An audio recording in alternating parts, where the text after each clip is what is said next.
Okay, now, as you all know, here in North Carolina, very important state for our presidential election, but we also have a few other things going on. And one of those things happens to be with gender identity, doesn't it?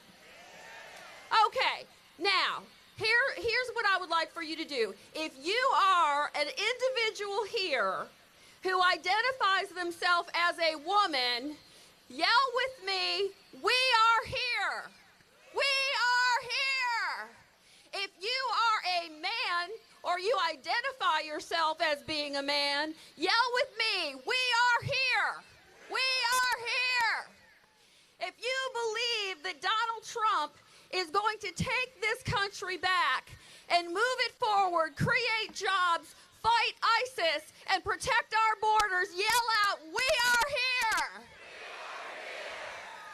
If you believe that we should protect life from the moment of conception to natural death and never late-term abortion, yell, "We are here!" If you believe that we need to repeal and replace the awful Obamacare, yell, "We are here!" That's what I thought. That's what I thought. So thank you for helping me to clear this up with the mainstream media. Thank you for helping me to get Donald Trump elected. Thank you for your vote. And we are together going to make America great again. Thank you. God bless. Thank you, Congressman Elmers. Now, where are we? All right. Next person. Yes, we are here. We are here. And you know what? I'm a woman for Trump, too. And I was a dedicated delegate to the Republican National Convention, and I proudly cast my vote for Donald Trump to be the next president for these United States of America. The next person I'm going to bring up on stage with me is going to be Congressman David Rouser, who represents the North Carolina Congressional District 7. David was first ran for Congress in 2012. And let me tell you how important your vote is. Do you know that David only lost by 547 votes? Now that means at the precinct level, Dan Forrest, our lieutenant governor, only won his race by less than 5 votes per precinct. Tom Tillis only won in 2014 by 17 votes per precinct. We call North Carolina a battleground state. Well, the battle is in your precinct. So if you haven't been to vote yet, go do it and help elect David and all the other ones that need your help on the ticket this year.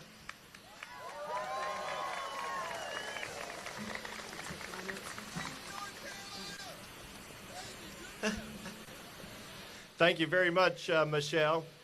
You know, Renee Elmers asked if we were here. Well, we're here. And guess who else is going to be here before long? Absolutely.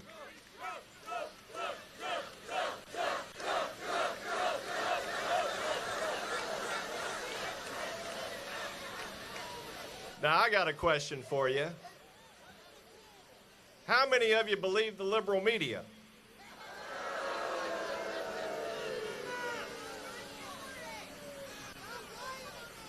How many of you believe the polls? How many of you believe and know that if this country elects Hillary Clinton, it will not only ruin future generations, but our country for years and years to come? Because let me tell you why.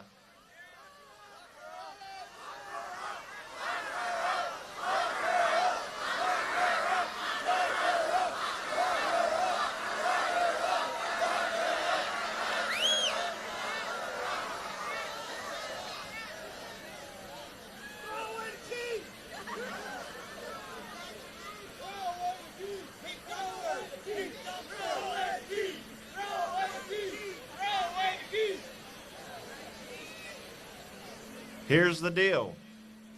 The Supreme Court. We must elect Donald Trump to get good judges on the Supreme Court. The next president is obviously going to have at least one vacancy to fill with Justice Scalia's seat, but more likely at least 2 or 3. And should the next president win a second term, most likely 4 to 5 nominees to the Supreme Court. Don't let the media fool you. Don't let the media convince you that this race should be about personality. This race should be about the issues.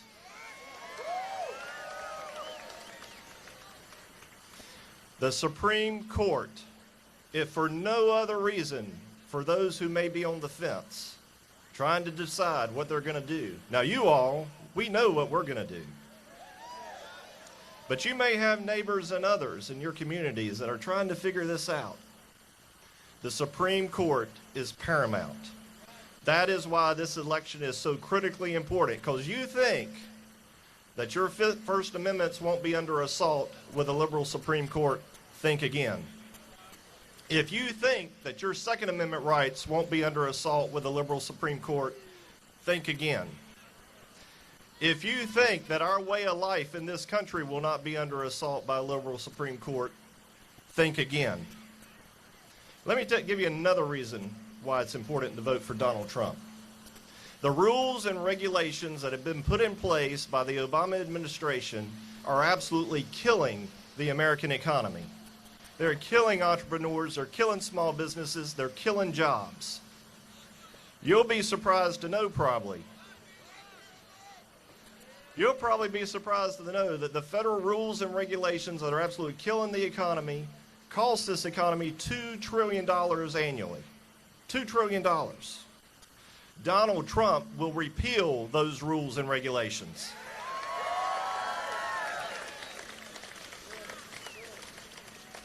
Obamacare. How many of you love your Obamacare plan?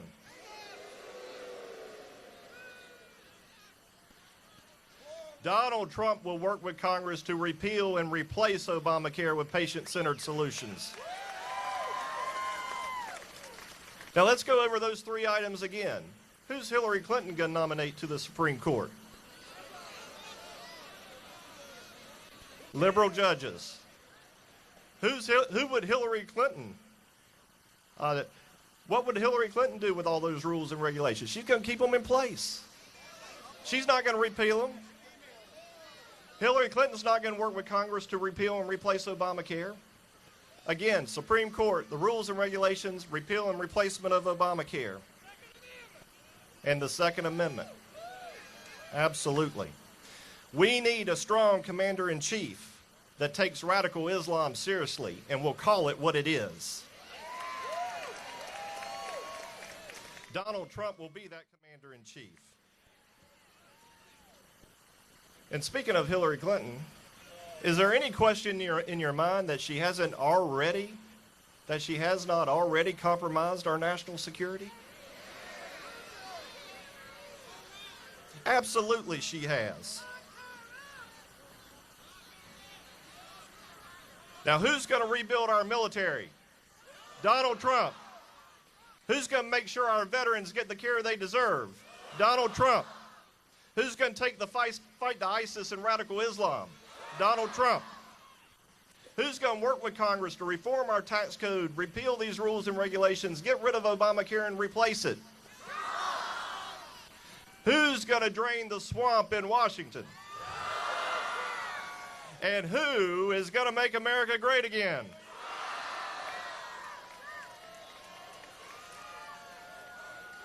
Now, before long, you're going to see that plane come in. You're going to see that plane come in, and when it lands, and when our next president of the United States gets here, let's give him a great Eastern North Carolina welcome. Thank you, and God bless you.